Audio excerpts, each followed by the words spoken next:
My beloved brothers and sisters, Meus amados irmãos e irmãs, expresso meu amor e saudações a cada um de vocês e oro para que nosso Pai Celestial guie meus pensamentos e inspire minhas palavras ao lhes falar hoje. Gostaria de começar com um ou dois comentários sobre as excelentes mensagens que ouvimos da irmã Allred e do bispo Burton nesta manhã, referentes ao programa de bem-estar da igreja. Conforme mencionado, comemoramos este ano o aniversário de 75 anos desse programa inspirado que já abençoou a vida de tantos. Tive o privilégio de conhecer pessoalmente alguns dos pioneiros desse grande empreendimento, homens cheios de compaixão e de visão. Como o bispo Burton e a irmã Allred mencionaram, o bispo da ala tem a responsabilidade de cuidar dos necessitados que moram dentro dos limites de sua ala. Tive esse privilégio quando presidi como jovem bispo em Salt Lake City uma ala de 1.080 membros, que incluía 84 viúvas. Havia muitas pessoas que precisavam de auxílio. Quão grato fiquei pelo programa de bem-estar da igreja e pela ajuda da Sociedade de Socorro e dos quórums do sacerdócio. Declaro que o programa de bem-estar da Igreja de Jesus Cristo, dos Santos dos Últimos Dias, é inspirado pelo Deus Todo-Poderoso. Meus irmãos e irmãs, esta conferência marca os 3 anos desde que fui apoiado como presidente da igreja. Evidentemente, foram anos atarefados, repletos de desafios, mas também com incontáveis bênçãos.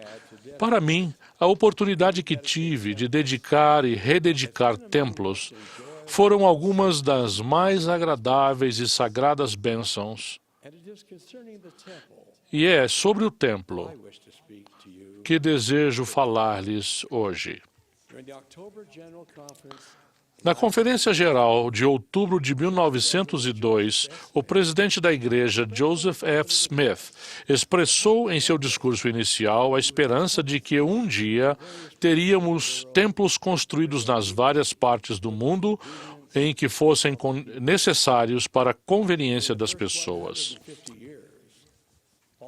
Nos primeiros 150 anos após a organização da igreja, de 1830 a 1980, 21 templos foram construídos, inclusive os templos de Kirtland, Ohio, e de Nauvoo, Illinois.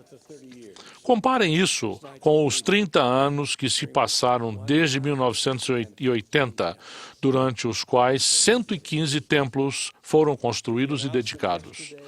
Com o anúncio feito ontem de 3 novos templos, haverá mais 26 templos em construção ou em estágio de pré-construção.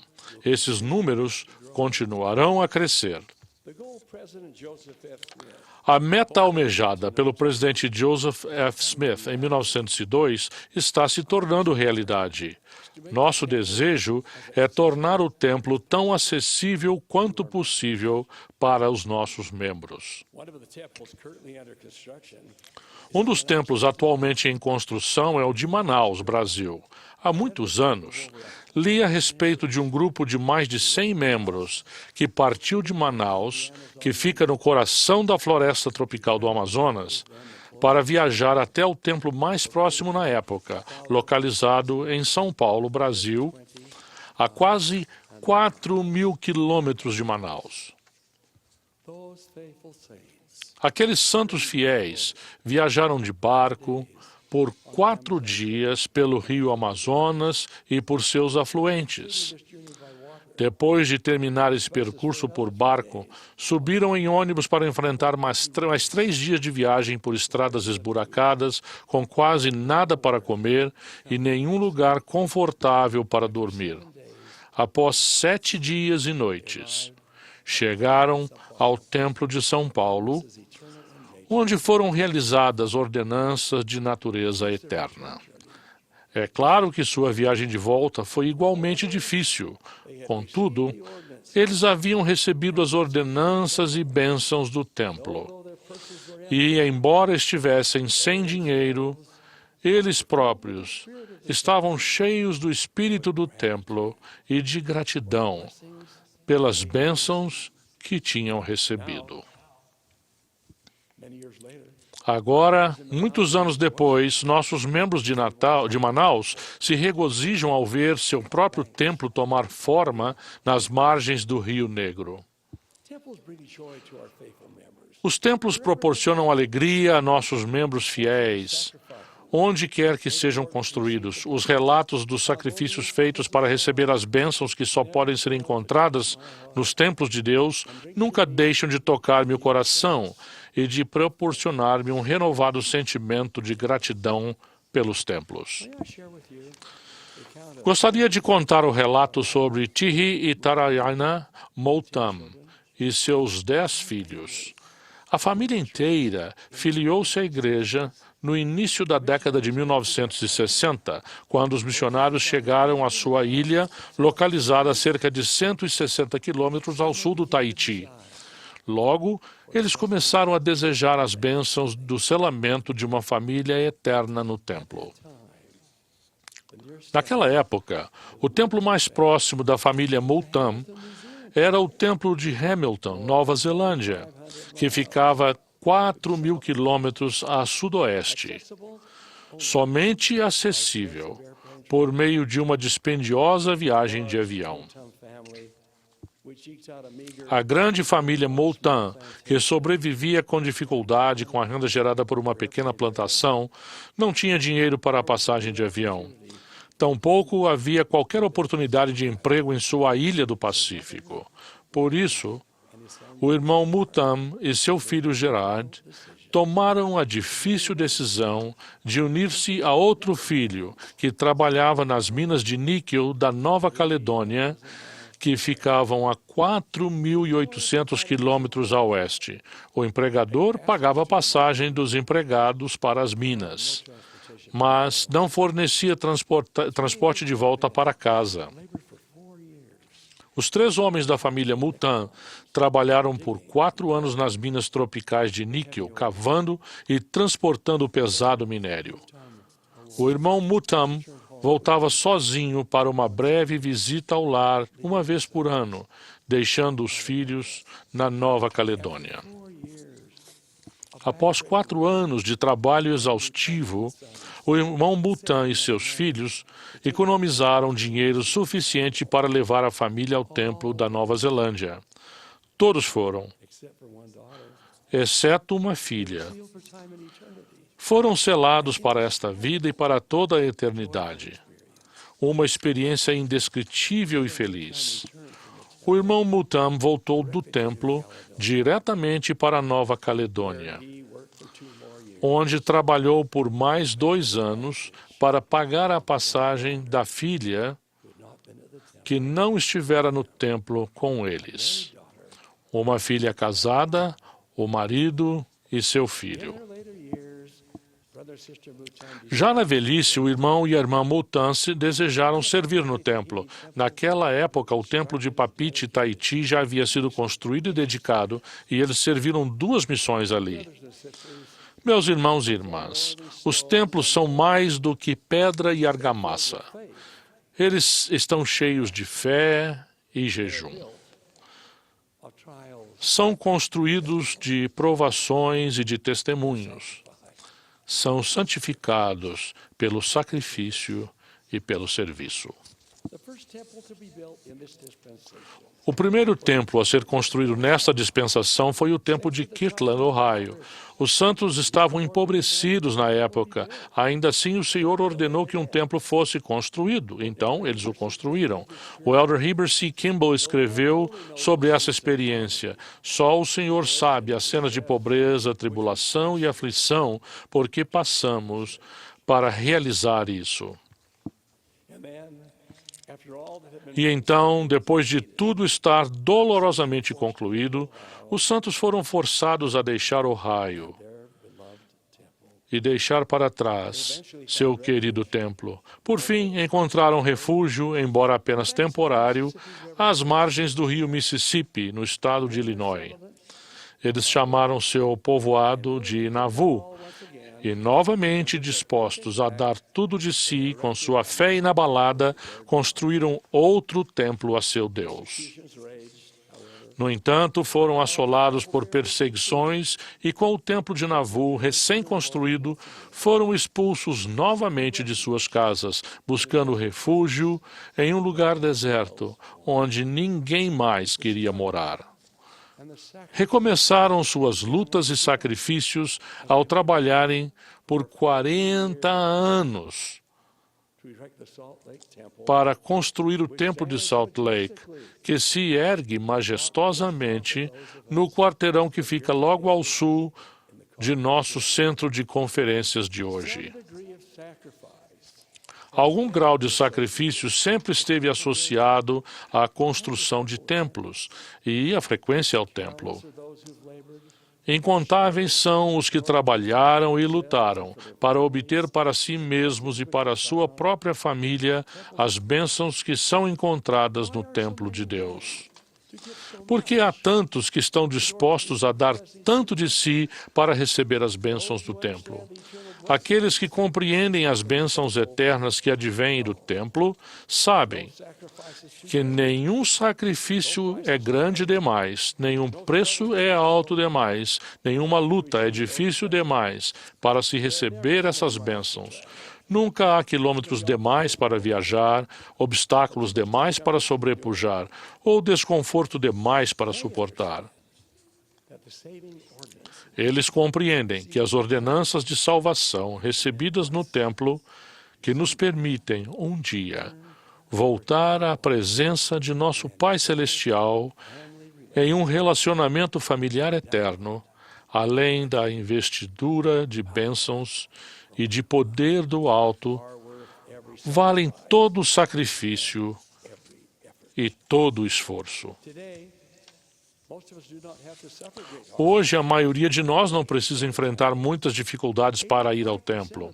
85% dos membros da igreja mora hoje a menos de 320 quilômetros de um templo, e para muitos de nós, essa distância é bem menor. Se vocês já estiveram no templo para ordenanças próprias e se moram relativamente perto de um, seu sacrifício talvez seja o de reservar um tempo em sua vida atarefada para irem ao templo regularmente. Há muito a ser feito em nossos templos em favor daqueles que esperam além do véu. Ao realizarmos o trabalho por eles, saberemos que fizemos o que eles não podem fazer por si mesmos. O presidente Joseph F. Smith, em vigorosa declaração, disse: por meio dos esforços em favor deles, as cadeias que os prendem serão rompidas e a escuridão que os cerca será dissipada, para que a luz brilhe sobre eles e ouvirão no mundo espiritual a respeito do trabalho que foi feito aqui por seus filhos e regozijar-se-ão com eles em seu cumprimento desses deveres. Meus irmãos e irmãs, esse é o trabalho que temos de fazer.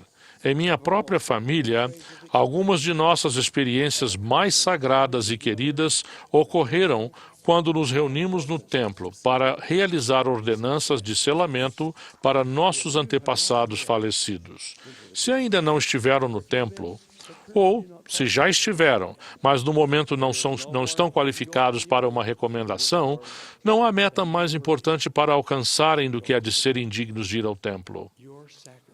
Seu sacrifício pode ser o de tornar sua vida condizente com o que é exigido para receber uma recomendação, talvez abandonando antigos hábitos que os desqualifiquem.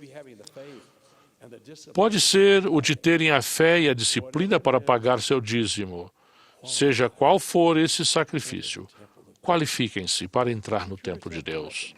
Consigam uma recomendação para o templo e considerem-na preciosa, porque realmente ela é. Até vocês terem entrado na casa do Senhor e recebido todas as bênçãos que os aguardam ali, não terão obtido tudo o que a igreja tem a oferecer. As bênçãos mais importantes e sublimes de nossa condição de membros da igreja são as que recebemos nos templos de Deus. Agora, meus jovens amigos que estão na adolescência, tenham sempre o templo em vista. Não façam nada que os impeça de entrar por suas portas e ali partilhar as bênçãos sagradas e eternas.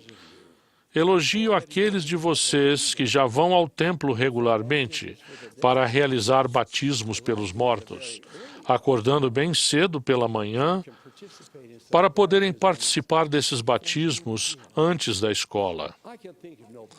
Não consigo imaginar um modo melhor de começar o dia. Para vocês, pais com filhos pequenos, gostaria de compartilhar um sábio conselho do presidente Spencer W. Kimball. Ele disse: seria muito bom se os pais tivessem em todo o quarto da casa uma gravura do templo, para que seus filhos, desde a infância, pudessem olhar para a gravura todos os dias, até que ela se tornasse parte de sua vida. Quando atingirem a idade em que precisarão tomar a decisão muito importante referente a irem ao templo, ela já terá sido tomada. Nossas crianças cantam na primária. Eu gosto de ver o templo, ali eu hei de entrar. Sentindo o Santo Espírito, vou escutar e orar. Rogo-lhes que ensinem a seus filhos a importância do templo. O mundo pode ser um lugar desafiador e difícil de viver. Estamos frequentemente cercados por coisas que nos arrastam para baixo. Se todos formos à casa sagrada de Deus, se nos lembrarmos dos convênios que nela fizemos, seremos mais capazes de suportar todas as provações e de sobrepujar cada tentação. Nesse santuário sagrado encontraremos paz e seremos renovados e fortalecidos. Meus irmãos e irmãs, gostaria de mencionar mais um templo antes de terminar. Num futuro não muito distante, à medida que novos templos tomam forma em todo o mundo, um deles vai se erguer em uma cidade que surgiu há mais de 2.500 anos. Refiro-me ao templo que está sendo agora construído em Roma, Itália. Todo templo é uma casa de Deus cumprindo as mesmas funções e com as mesmas bênçãos e ordenanças. O Templo de Roma, em especial, está sendo construído em um dos lugares mais históricos do mundo, uma cidade onde os antigos apóstolos Pedro e Paulo pregaram o Evangelho de Cristo e cada um deles foi martirizado. Em outubro passado, ao reunir-nos em um belo cenário pastoril na extremidade nordeste de Roma, tive a oportunidade de proferir uma oração dedicatória ao preparar-nos para a cerimônia de abertura de terra. Senti-me inspirado a convidar o senador italiano Lucio Malan e o vice-prefeito de Roma, Giuseppe Ciardi, para que fossem uns dos primeiros a revolver a terra com a pá. Os dois participaram da decisão que permitiu-nos construir um templo em sua cidade. Eu queria que eles usassem a pá e trabalhassem ali. Eles que precisavam sentir a textura do solo ao trabalhar nele. O dia estava nublado, mas quente, e embora ameaçasse chover, não caíram mais do que 1 ou 2 gotas, quando o magnífico coro cantou em italiano a bela melodia do hino, tal como um facho. Sentimos como se o céu e a terra se unissem em glorioso hino de louvor e gratidão ao Deus Todo-Poderoso. Não podemos conter as lágrimas. Dia virá em que os fiéis daquela cidade eterna receberão as ordenanças de natureza eterna em uma casa santificada de Deus. Expresso minha imperecível gratidão ao meu Pai Celestial pelo templo que agora está sendo construído em Roma e por todos os nossos templos, onde quer que estejam. Cada um deles é um farol para o mundo. uma expressão de nosso testemunho de que Deus, nosso Pai eterno, vive, de que Ele deseja dar-nos bênçãos e realmente abençoar seus filhos e filhas de todas as gerações. Cada um de nossos templos é uma expressão de nosso testemunho de que a vida além da morte é tão real e certa quanto nossa vida aqui na Terra. Disso eu testifico. Meus amados irmãos e irmãs, que façamos todo e qualquer sacrifício necessário para frequentar o templo e para ter o espírito do templo em nosso coração e levá-lo para o nosso lar.